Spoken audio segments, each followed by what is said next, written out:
Hello everyone, कैसे हो आप सभी लोग। I hope you all are fine and good. आज हम बात करने वाले हैं काशी बनारस के बारे में। पहला टॉपिक, आखिर कैसे हुई काशी विश्वनाथ की स्थापना। दूसरा टॉपिक, आखिर क्या हुआ था 1669 को। तीसरा टॉपिक, आखिर क्या है यह दिव्य त्रिशूल की रहस्य। पहले हम बात करते हैं बनारस के बारे में, जिसे हम वाराणसी के नाम से भी जानते हैं। यह हिंदू धर्म का एक प्रमुख तीर्थ स्थल है। काशी विश्वनाथ मंदिर सहित कई प्राचीन मंदिरों का घर है।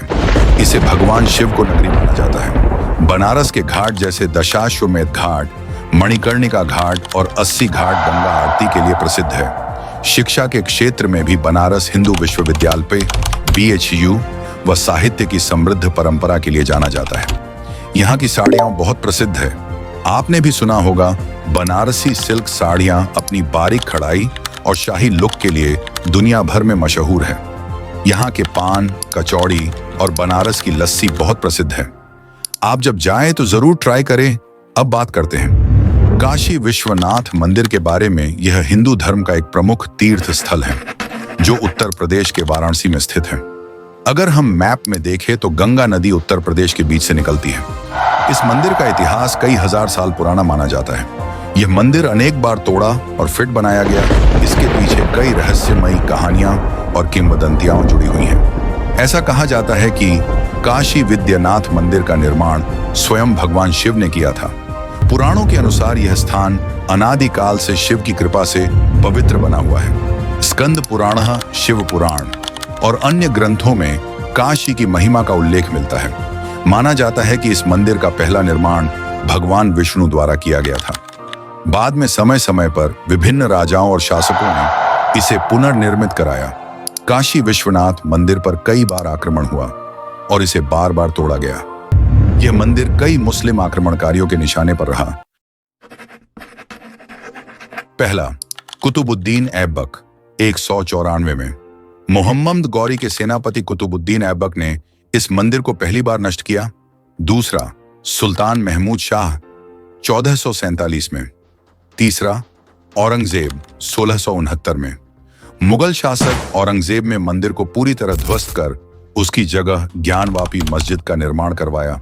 इसके बाद इंदौर की महारानी अहिल्याबाई होलकर ने 1780 में काशी विश्वनाथ मंदिर का पुनर्निर्माण करवाया।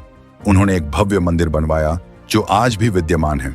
मान्यताओं के अनुसार काशी विश्वनाथ मंदिर में एक रहस्यमयी भूमिगत मार्ग है जो मंदिर के गर्भगृह से कहीं और जाता है। कुछ लोगों का मानना है कि यह मार्ग सीधे भगवान शिव के निवास स्थान कैलाश तक जाता है। हालांकि आज तक मार्ग का कोई वैज्ञानिक प्रमाण नहीं मिला है। कहा जाता है कि काशी विश्वनाथ मंदिर में जो शिवलिंग है वह रहस्यमयी ऊर्जा से घिरा रहता है। साथ इस मंदिर का शिखर पूरी तरह से सोने से मंडित है। यह स्वर्ण छत्र पंजाब के महाराजा रणजीत सिंह ने चढ़ाया था और औरंगजेब ने मंदिर को ध्वस्त किया था। तब वहां के पुजारियों ने शिवलिंग को बचाने के लिए ज्ञानवापी कुएं में छुपा दिया था। आज भी यह कुआं मंदिर के पास स्थित है। कई लोगों का मानना है कि कुएं में छिपा शिवलिंग आज भी मौजूद है। जो भी श्रद्धालु इस मंदिर के दर्शन करने आता, उसे एक विशेष प्रकार की ऊर्जा का अनुभव होता है। वैज्ञानिक भी इस बात से हैरान है कि मंदिर के गर्भगृह में प्रवेश करते ही शरीर में कंपन क्यों महसूस होने लगती है। पुराणों में कहा गया है कि काशी में मृत्यु को प्राप्त व्यक्ति को मोक्ष मिलता है। भगवान शिव स्वयं उसके कान में मंत्र कहते हैं, जिससे उसे पुनर्जन्म नहीं लेना पड़ता। काशी विश्वनाथ मंदिर के प्रांगण में एक विशेष स्थान पर एक लोहे की कड़ी और त्रिशूल स्थापित है। इसे कड़ी का त्रिशूल कहा जाता है। कहा जाता है कि यह त्रिशूल स्वयं भगवान शिव ने काशी की रक्षा के लिए स्थापित किया था। यह त्रिशूल मंदिर की एक दीवार से जुड़ा हुआ है और वर्षों से वैसे ही टिका हुआ है, बिना किसी बदलाव के। यह त्रिशूल एक विशेष कड़ी लोहे की पट्टी से जुड़ा हुआ है जो बिना किसी सहारे के टिका हुआ प्रतीत होता है। माना जाता है कि इसे हटाने की कई बार कोशिश की गई, लेकिन कोई भी इसे हिला नहीं सका। वैज्ञानिकों के अनुसार यह त्रिशूल किसी विशेष धातु से बना हो सकता है। हिंदू धर्म में इसे देवभूमि माना गया है। ये दो नदियां वरुणा और अस्सी के मध्य होने से इसका नाम वाराणसी पड़ा। इसे पवित्र स्थानों में से एक माना जाता है। पौराणिक कथाओं के अनुसार भगवान भोलेनाथ अपनी धर्मपत्नी माता पार्वती के साथ काशी आए थे। एक कथा के अनुसार जब भगवान शंकर पार्वती जी से विवाह करने के बाद कैलाश पर्वत रहने लगे, तब पार्वती जी इस बात से नाराज रहने लगी। उन्होंने अपने मन की इच्छा भगवान शिव के सम्मुख रख दी। अपनी प्रिय की ये बात सुनकर भोलेनाथ ने कैलाश छोड़ दिया। कैलाश पर्वत को छोड़ डांटकर भगवान शिव देवी पार्वती के साथ काशी नगरी में आकर रहने लगे। इस तरह से काशी नगरी में आने के बाद भगवान शिव यहाँ ज्योतिर्लिंग के रूप में स्थापित हो गए। काशी देश के पवित्र स्थानों में से एक है। यहाँ स्थित काशी विश्वनाथ मंदिर सबसे प्राचीन मंदिरों में से एक है। काशी विश्वनाथ मंदिर भगवान शिव के 12 ज्योतिर्लिंग में से एक है। यह मंदिर हिंदू धर्म के लिए बहुत ही खास है। मान्यता है कि यहाँ जल चढ़ाने से सारी मनोकामनाएं पूरी हो जाती हैं। इस मंदिर का अब कायाकल्प हो चुका है और इसी के साथ बनारस की भव्यता में इस मंदिर ने 4 चांद लगा दिए हैं। सावन का महीना शुरू होते ही वाराणसी में शिव भक्तों की भीड़ उमड़ने लगेगी। श्रद्धालु भोलेनाथ को जल चढ़ाने यहाँ जरूर पहुंचते हैं।